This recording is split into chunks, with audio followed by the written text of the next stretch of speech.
Okay, so we got Amazing Spider-Man 2 coming out in about 20 minutes in my time zone.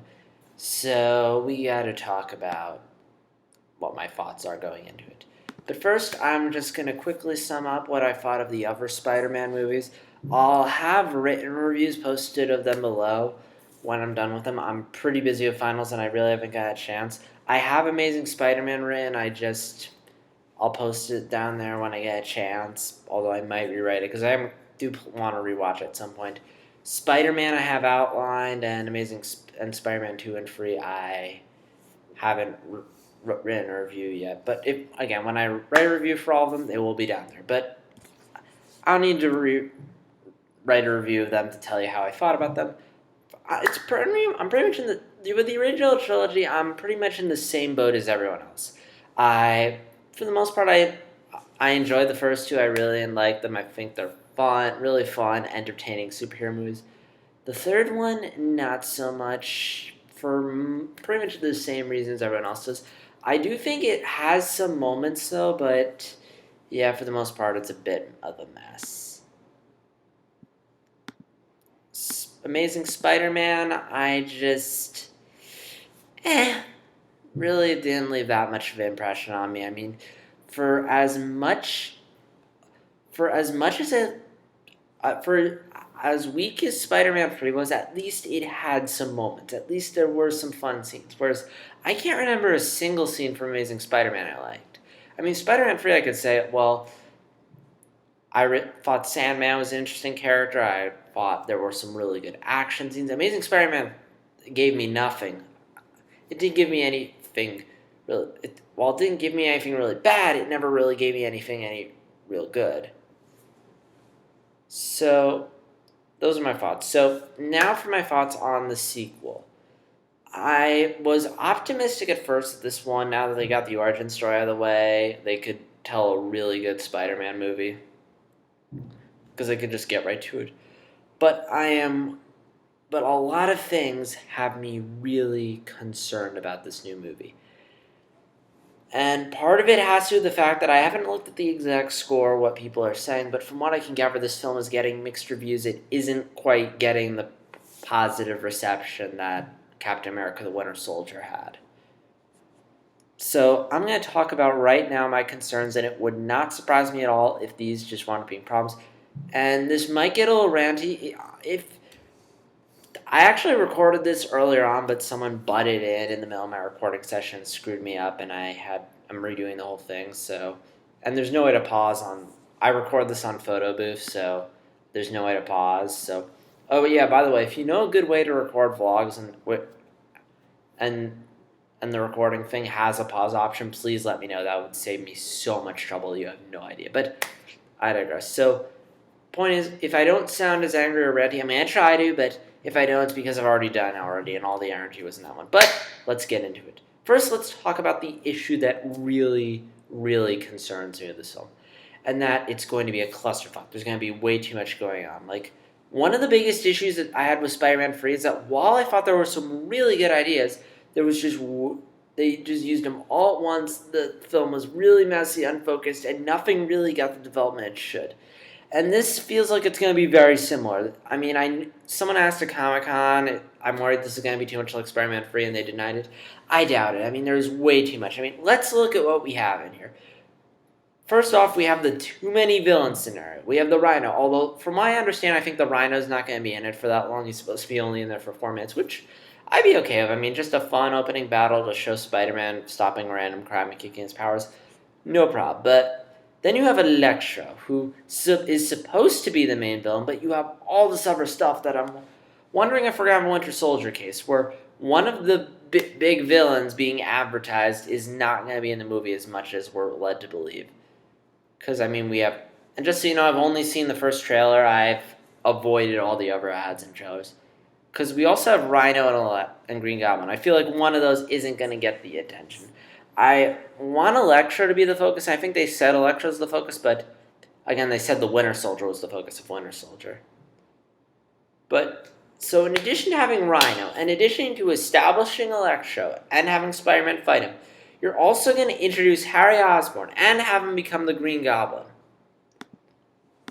So you have to establish two villains in the same movie. And I honestly have my fear. I mean, so are both these villains going to share this screen time? Again, I haven't seen the other trailers, so if it's explained there, I have no clue. But are Electro and Green Goblin going to share screen time? Are we going to get a lot of Electro and a little bit of Green Goblin, a lot of Green Goblin, and a little of Electro? I'm just confused. I mean, my fear is that we won't see Goblin until the climax, but even so, I mean, I'm worried that these villains are going to get in the way of each other, and one of them's not going to get the focus that they need. So in addition to having these three villains, we have to deal with Oscorp and its shady dealings, Harry's relationship to Norman Osborn, Harry's relationship to Peter Parker, Peter exploring more of his past, which was teased in Amazing Spider-Man. We also have Peter and his relationship with Gwen Stacy, setting up a Sinister Six movie, and let's not forget that about Aunt May. And let's not forget that they're setting up the Sinister Six movie. And by the way, Smythe is supposed to be in the movie. If you don't know, Smythe is an Amazing Spider-Man film. There's just way too much being crammed into this movie, and I feel like it's going to feel really unfocused and messy. I know I've said that a lot, but it's so true. So that's my one concern. Way too much. But again, they have 2.5. This movie is 2.5 hours long, so maybe they need a lot of time. Oh, yeah. And you know what also worries me that this movie's going to be overcrowded? The fact that Mary Jane was originally supposed to be in, and the crew's like, there's way too much going on in this film. And I'm like, ya think? So now comes my second problem, which is that there's way too much advertising. The marketing for this film has been way too aggressive and way too obnoxious. I mean, it's just really bothers me. Like, every week we get a new image, a new announcement, a new trailer. And we do not need this. Like, there's one trailer for this. One trailer for this film is like 3.5 minutes long. 3.5 minutes. I haven't seen it, but I'm sure they give away the entire movie in it. And it's like, I feel like I'm being jackhammered. And, you know, I don't know. It's just really, the careers of this movie are coming across as really obnoxious sorry, I have an itch. I had to scratch. There we go. The careers are coming across as really obnoxious by forcing this movie down my throat.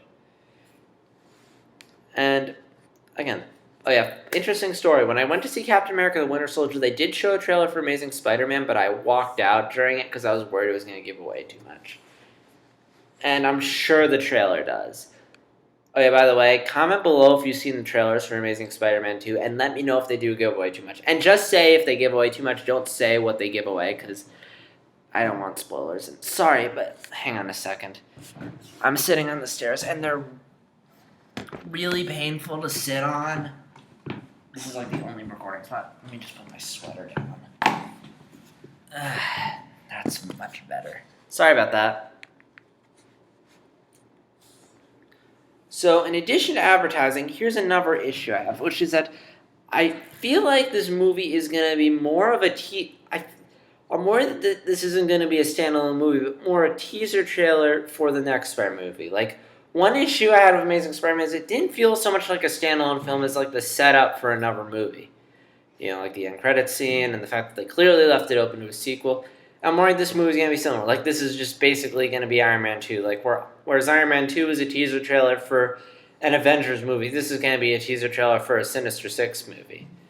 And what I love so much about the original the original Spider-Man movies was that they weren't thinking about the next... I mean, I'm sure they had ideas for what a sequel would be if they were allowed to do one, but they weren't going into this movie thinking, let's set up the next movie. I mean, okay, they kind of did with Harry Osborn, but the point is that they focused on making a really good standalone movie. They weren't they thought it would be cool if we could do a sequel, but let's just focus on making this the best Spider-Man movie we can make. And, like, I remember reading an interview, there was an interview in a magazine with Sam Raimi when Spider-Man 3 came out, and he said, we went into Spider-Man 1 not knowing we were going to do Spider-Man 2, and we went to Spider-Man 2 knowing we were going to go to Spider-Man 3. And I really like that, because those films feel so complete. Like, they don't feel like, oh, we're going to... we're setting something up for the next one. Again, they had ideas, they places they could go, but I don't think, but they weren't like gonna bank on creating a teaser for the film. Whereas these movies, they just feel like they're building in something. Now the Marvel movies do that too, but I always feel like for the most part they're always good at creating a story that stands on its own, and the cool part is that it's part of something bigger. Whereas I'm worried this is just gonna be like, we're teasing something! This other movie that you should go see. So, also I'm worried this movie's gonna be too flashy and that's gonna have all style, no substance. I saw the first Amazing Spider-Man 2 trailer in 3D when I think it was when I went to go see it was either the Lego Movie or Muppets Most Wanted. I saw the trailer for it in 3D, and they really were using the 3D. And if I remember correctly, the first Amazing Spider-Man they used the 3D a lot. I mean, it is Sony and they are tech guys, but this movie really seems to emphasize the 3D, which really worries me that this movie is going to be really flashy and it's going to be they're so focused on making it visually impressive that it's not going to have any substance. And I mean, I have no doubt it's going to look good in 3D, and I'm probably going to go see it in 3D, but I'm just worried that that's all they're going to be, is this flashy movie with some obnoxious close-ups. Also, I'm concerned the movie is going to be too long. I mean, this movie is 2.5 hours. If they can make the narrative flow well and everything, hopefully it'll flow nicely and won't drag, but again, some movies you can feel their length, and I'm worried that this is going to be one of those movies. Also, Gwen Stacy is in this. This is really. Also, the next issue I have is that this movie was released a couple weeks ago abroad, and the internet has been flooded with spoilers, which kind of makes it hard to navigate the internet because people are probably commenting what the movie is going to be. Fine. So I'm knowing that. Last thing I want to comment on is something. Just skip ahead like 30 seconds. Because I'm might be spoiling something. If you read the comics, you know Gwen Stacy's gonna die. I'm curious to know if she's gonna die in this movie because Green Goblin's coming and Green Goblin killed her in the comics. Also, she's wearing the costume she wore when she died. Also, this is why I hate the ads. I think they gave it away. There is a shot in the Super Bowl ad where Gwen Stacy's falling and Spider-Man catches her on her web. I swear that's when she's gonna die. I swear that Super Bowl ad just gave away the climax of the movie, which is going to be a night fight where Spider-Man's fighting the Green Goblin and Gwen Stacy dies. I guarantee you that's going to be it. And they're pretty much giving away the movie. So, lastly, I just want to talk about how I think the film's going to perform financially.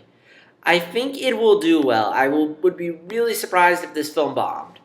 I mean, it's already get off to a good start financially. And, again, I don't think it's going to hit $1 billion, though. I mean, yes, it is the first summer movie, and the last two superhero movies that opened the past summer, Avengers and Iron Man 3, made money, but they didn't.